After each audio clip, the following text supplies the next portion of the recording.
Hi, and welcome to this video where I will be drawing some fan art, some Song of Achilles fan art, and talking about the book, because I really liked it.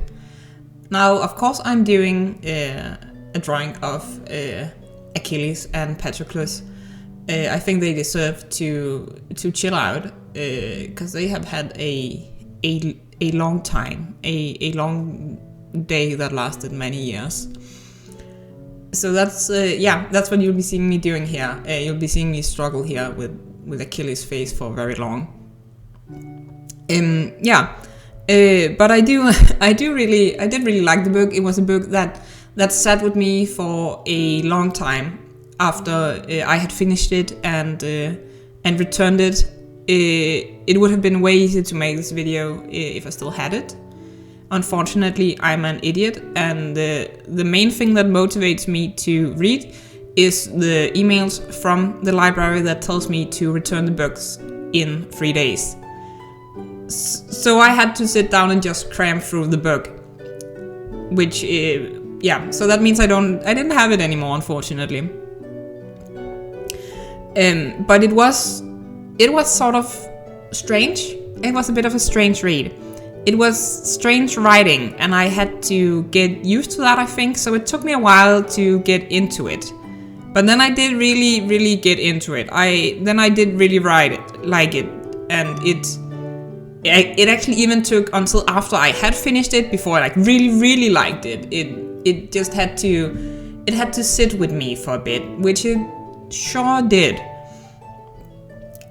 But it had all the things that was definitely, like, it had all the signs that it would be a book that I liked, because I am an absolute sucker for the best friends to lovers trope.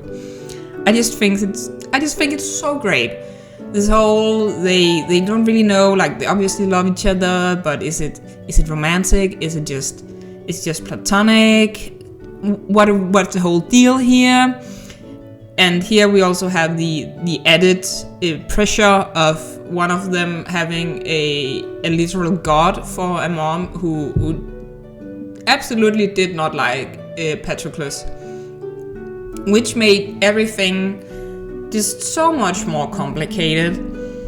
But then it got really good, and then it got very gay. It was very funny for me, because I looked it up afterwards just to see how much was, like, I don't know if you can say confirmed that they were romantic partners, how much was in it.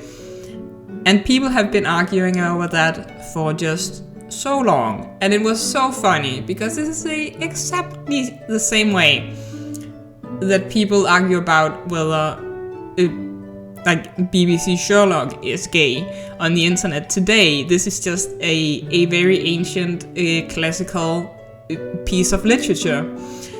So I just thought that was very great. But they get to be happy for a bit, especially as teenagers, and then things sort of take a turn for them with the whole, they have to go to war. And, well, I guess initially Achilles is hiding out somewhere. That whole thing was, I thought it was a little weird.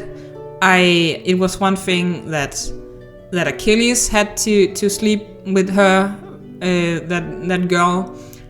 Don't understand why Patroclus also slept with her, but I suspect that might have been part of the Iliad originally. But they do eventually have to go to war, and I guess that just sort of changes things up a lot, which I understand why it would change things up a lot. And Achilles gets caught up in this whole having to be the best fighter of all time, the greatest hero of all time.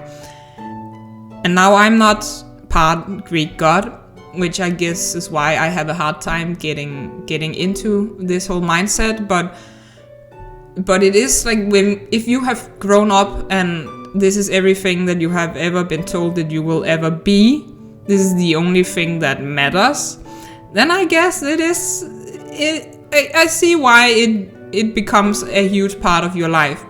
And everybody else is still telling him this, like as he is here and almost adult. All of these other great heroes and everything they have ever been through. It's all about the glory. It's all about being remembered after you've died. And initially, I mean, I know that Achilles is sort of trying to avoid death, despite wanting to be remembered after. Despite wanting to be remembered after his death, like he doesn't want to die and tries to avoid it.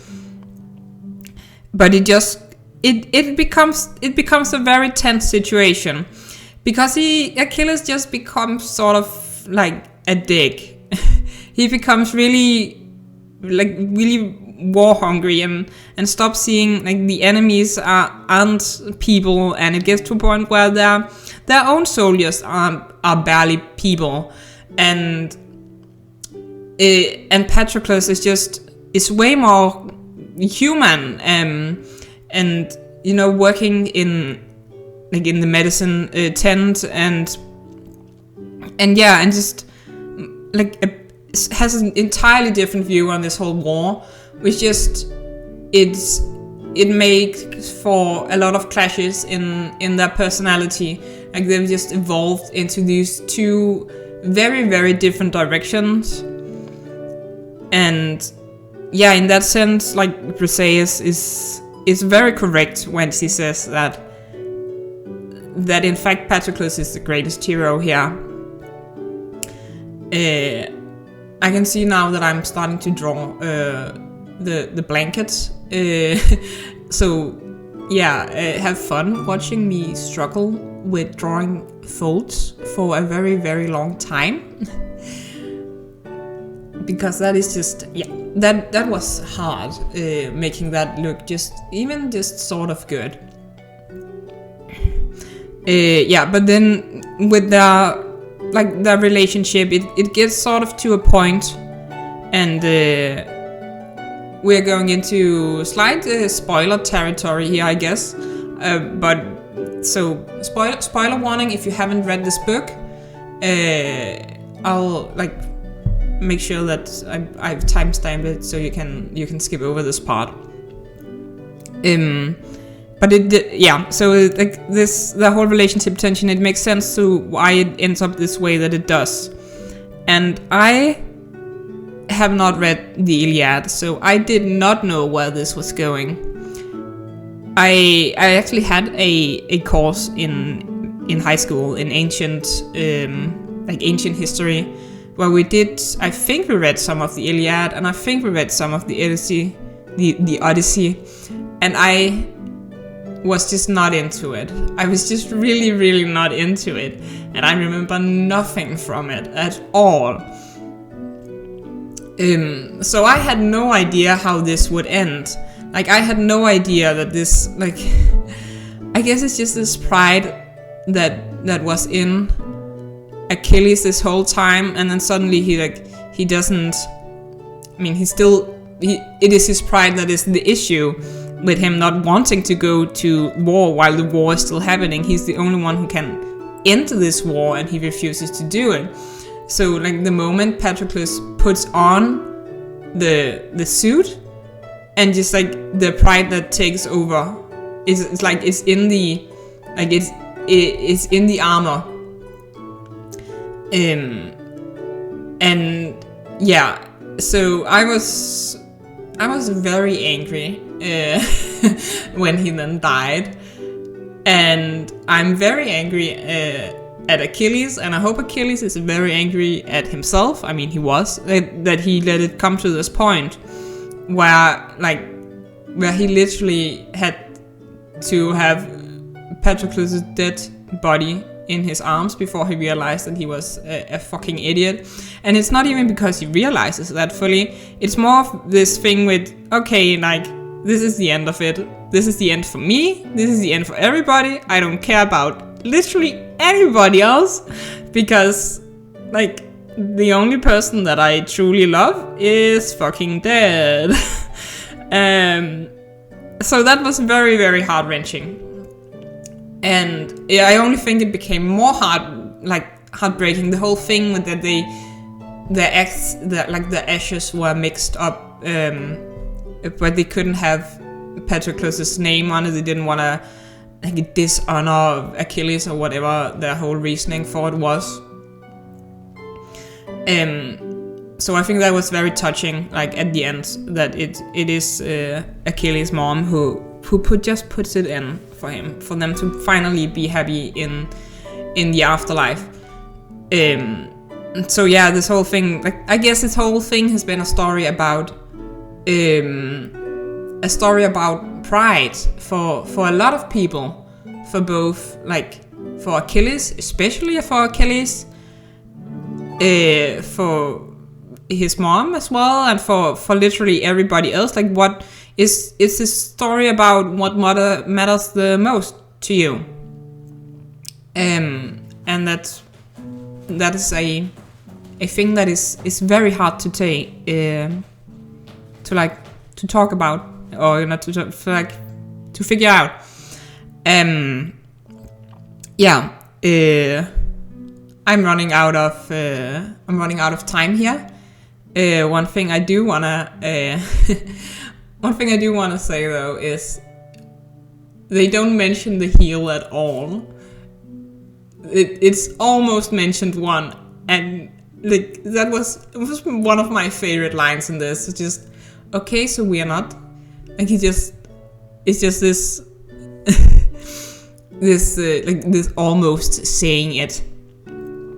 Somebody almost says the word, but it's not said, which I thought was great. So I will just, I guess I'll have to end it here. It was a great book. Highly recommended if you haven't read it. And this is the final art that came out of it as well. So thank you all for watching my art and for listening to me ramble on about this book. I could probably keep going, but we'll end it here. So thank you all very much.